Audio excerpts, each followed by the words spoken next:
असल में हिंदू राष्ट्र की बात करके देश में जो ज्वलंत अभी मुद्दे हैं, महंगाई, बेरोजगारी, भ्रष्टाचार और उन तमाम मुद्दों से भटकाने के लिए वो हिंदू राष्ट्र की बात करके लोगों को गुमराह कर रहे हैं। कुछ लोग तो बोल रहे हैं कि हिंदू राष्ट्र तो है ही, सिर्फ घोषणा करना बाकी। हिंदू राष्ट्र कहाँ है?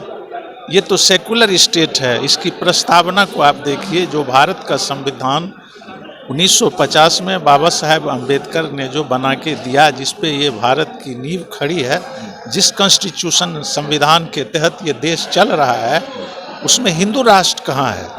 हिंदू की बात करके लोगों को गुमराह करके वो अपने वोट के लिए हिंदू और मुस्लिम के बीच खाई पैदा कर पोलराइज कर रहा है वोट के लिए। कर्नाटक में देश के प्रधानमंत्री नरेंद्र मोदी ने कहा, बजरंग बली का नारा लगाया, उसको प्रतिबंधित करना चाहिए, उन पर केस और मुकदमे होनी चाहिए थे।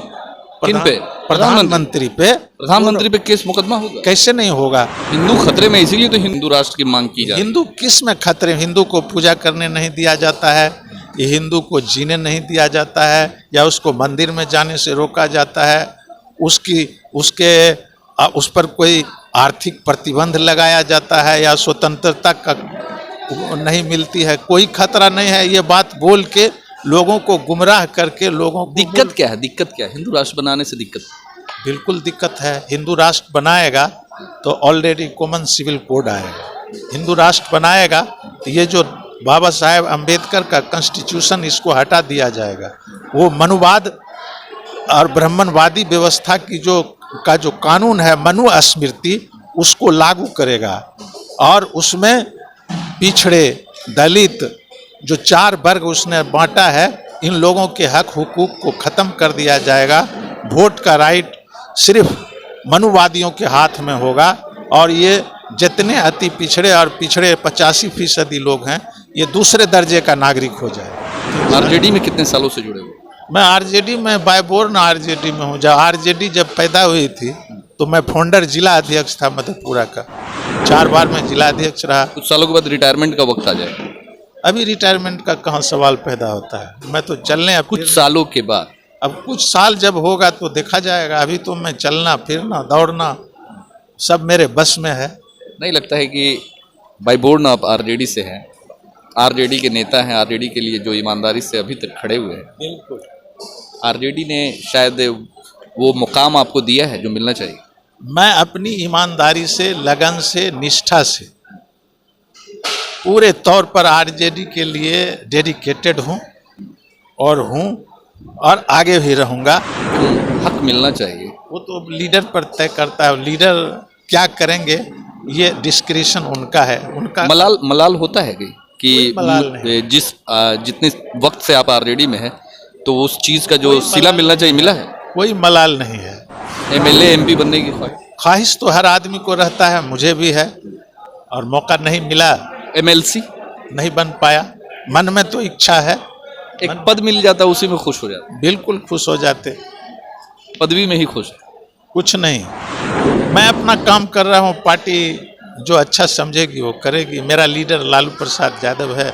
मेरा काम है पार्टी का काम करना, दिल से, दिमाग। चाहे कोई पद मिले ना मिले कोई फर्क, टिकट मिले ना, कोई फर्क नहीं पड़ता है मिले कि नहीं,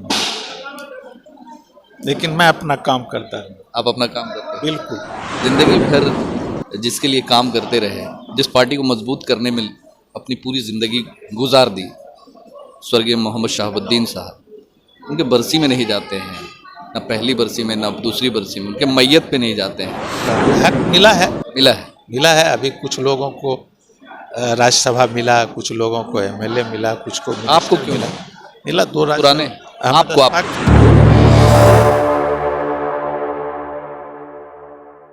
देखिए, इस वक्त हम लोग अभी राजद कार्यालय पटना में मौजूद है और हमारे साथ में जनाब प्रोफेसर मोहम्मद खालिद, जो कि अल्पसंख्यक के अध्यक्ष हैं राजद की तरफ से, हमारे साथ बैठे हुए हैं। हम इनसे बात करेंगे 2024 इलेक्शन और जो लगातार जो भारत को हिंदू राष्ट्र बनाने की मांग हो रही है, इस पर हम बात करेंगे। सर, जिस तरीके से 2024 के इलेक्शन अभी बस कुछ ही महीने बच गए हैं और जिस तरीके से जो एक बात हो रही है हिंदू राष्ट्र बनाने की, डायरेक्ट बीजेपी की तरफ से तो नहीं उठ रहा है, ना बीजेपी के बड़े नेता कोई उठा रहे हैं मुद्दा, मगर उनके कार्यकर्ता और उनके जो कुछ छोटे टाइप के जो नेता हैं वो लगातार इस मुद्दे को उठा रहे हैं। क्या कहेंगे? सिर्फ छोटे कार्यकर्ता इस मुद्दे को नहीं उठा रहे हैं, इस मुद्दे को उनके जो बड़े नेता हैं वो उठा रहे हैं उनके माध्यम से। असल में हिंदू राष्ट्र की बात करके देश में जो ज्वलंत अभी मुद्दे हैं, महंगाई, बेरोजगारी, भ्रष्टाचार और उन तमाम मुद्दों से भटकाने के लिए वो हिंदू राष्ट्र की बात करके लोगों को गुमराह कर रहे हैं। कुछ लोग तो बोल रहे हैं कि हिंदू राष्ट्र तो है ही, सिर्फ घोषणा करना बाकी। हिंदू राष्ट्र कहाँ है? ये तो सेकुलर स्टेट है। इसकी प्रस्तावना को आप देखिए, जो भारत का संविधान 1950 में बाबा साहेब अम्बेडकर ने जो बना के दिया, जिस पे ये भारत की नींव खड़ी है, जिस कॉन्स्टिट्यूशन संविधान के तहत ये देश चल रहा है, उसमें हिंदू राष्ट्र कहाँ है? वो तो गुमराही की बात करता है। उस प्रियम्बुल को, उस प्रस्तावना को आप देखें तो उसमें सेकुलर स्टेट, भारत एक समता, सेकुलर और स्वतंत्र धर्मनिरपेक्ष स्टेट है। ये उसके प्रस्तावना ही में है। भारत कभी भी हिंदू राष्ट्र नहीं है। इसका संविधान बाबा साहेब अम्बेडकर के द्वारा जो बनाया गया है तो सेकुलर संविधान है। कहाँ है हिंदू राष्ट्र? हिंदू की बात करके लोगों को गुमराह करके वो अपने वोट के लिए हिंदू और मुस्लिम के बीच खाई पैदा कर पोलराइज कर रहा है वोट के लिए। और ये पोलराइजेशन का जो उनका उद्देश्य था वो तो ख़त्म हो गया। कर्नाटक ने उसको नकार दिया।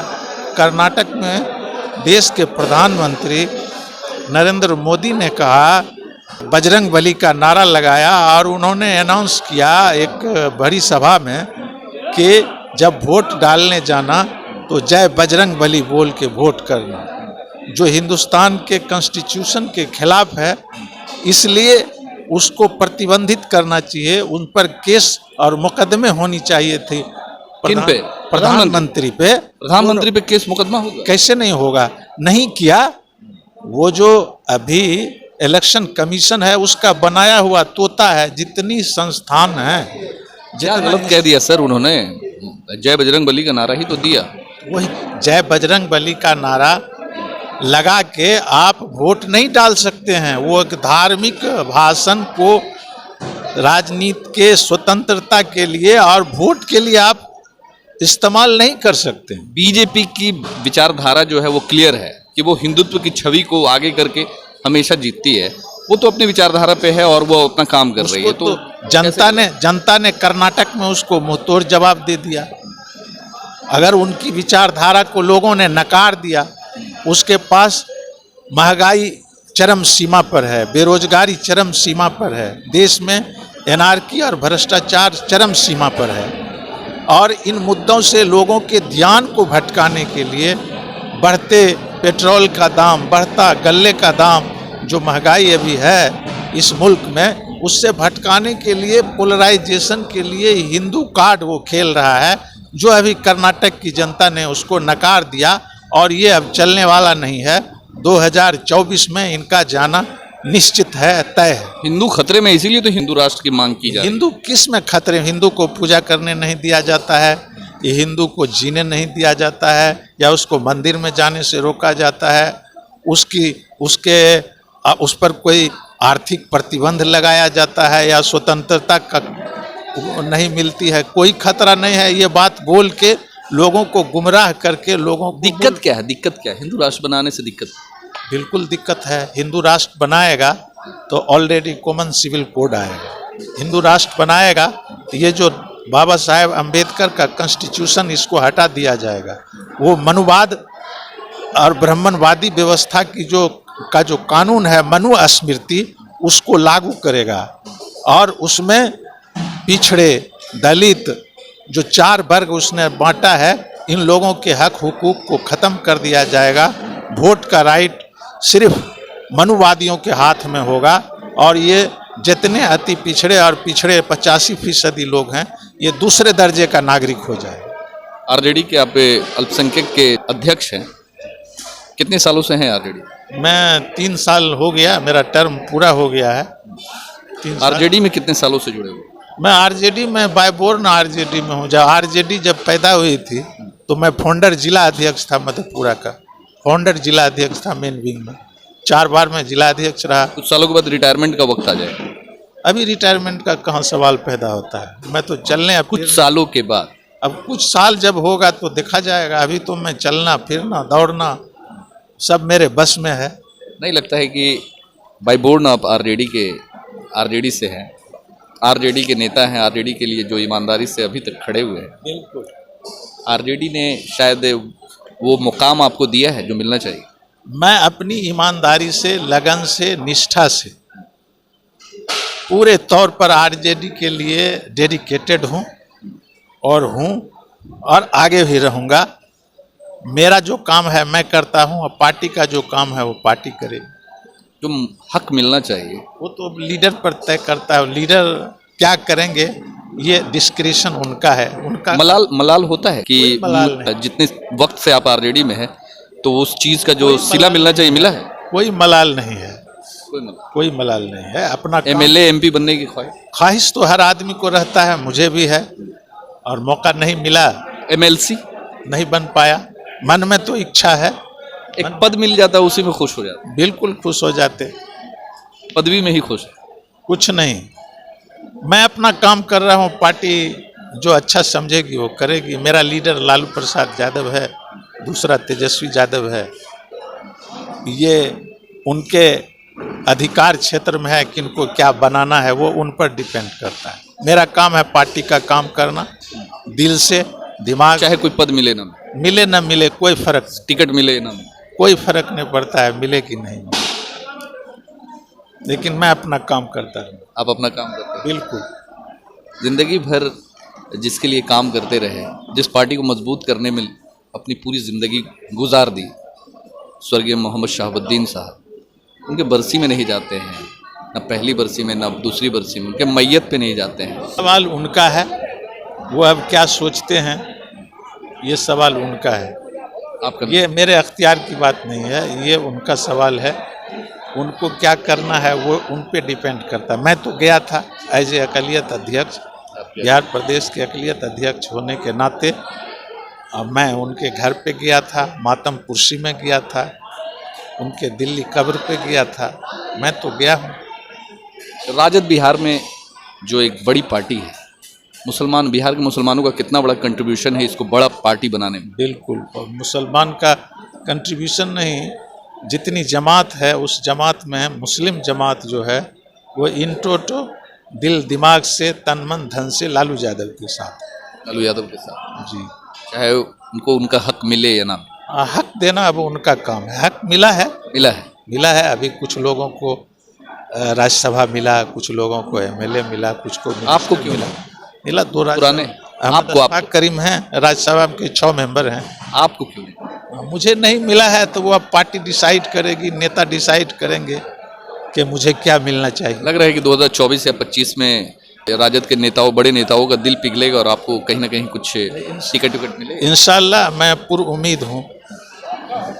तो देखिए हमारे साथ में मोहम्मद खालिद है, प्रोफेसर मोहम्मद खालिद है, जिन्होंने बोला कि पूरी ज़िंदगी जो है राजद के लिए गुजार दी। बाय बॉर्न ये बता रहे हैं कि राजद के ही नक्शे कदम पे चले हैं और राजद को बढ़ाने में ऐसे माइनॉरिटीज़ का बहुत बड़ा योगदान है। और देखना होगा कि 2024 और 25 में, जो कि इनके अब लगभग उम्र अच्छी खासी हो गई है, कुछ साल बचे हैं राजनीति के लिए, तो अब देखना होगा कि जो कुछ साल बचे हैं इनको टिकट मिलता है या नहीं मिलता है, किसी अच्छे पोस्ट पे जाते हैं या नहीं जाते हैं, आने वाले वक्त में देखा जाएगा।